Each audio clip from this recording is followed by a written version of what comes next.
Bon, on retrouve Eugénie Bastier. Bonjour Eugénie. Bonjour Dimitri, bonjour Anissa. Bonjour. Vous revenez Eugénie ce matin sur l'histoire d'un lycée privé réputé à Pau. Son directeur vient d'être suspendu. Oui, c'est l'histoire d'un établissement privé de province réputé pour son excellence. Avec 100% de réussite au bac, le lycée de l'Immaculée Conception de Pau est le 10e meilleur de France. Parmi les 2600 élèves, aucun incident de harcèlement ou d'antisémitisme n'a été relevé ces dernières années. Alors me direz-vous, trop de succès pour être honnête.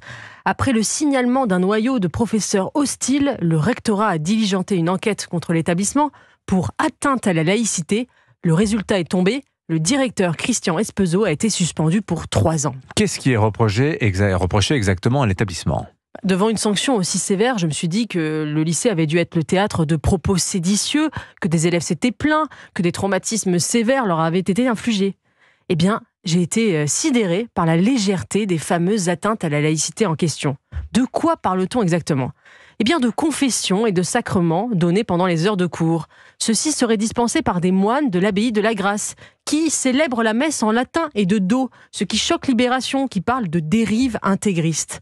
Autre reproche, le lycée aurait accueilli une conférence de Monseigneur Hayet, évêque de Bayonne. Un lycée catholique qui reçoit un évêque catholique, j'avoue qu'il y a de quoi être choqué. Et également une conférence de Reynald Secher sur le génocide vendéen, qualifié par les syndicats outragés de révisionnisme historique.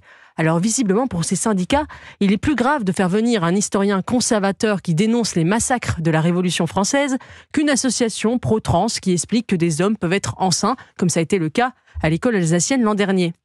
Plus grave encore, lit-on dans un article de Libération à charge, le directeur de l'établissement aurait dans son bureau une pile de valeurs actuelles. Et on trouverait dans le CDI des livres des éditions du Triomphe, une maison d'édition catholique. Franchement, Dimitri, on en a envoyé au goulag pour moins que ça. Selon vous, Eugénie, est-ce qu'il faut voir derrière cette sanction un réveil de la guerre scolaire ? Pour faire la guerre, il faut être deux.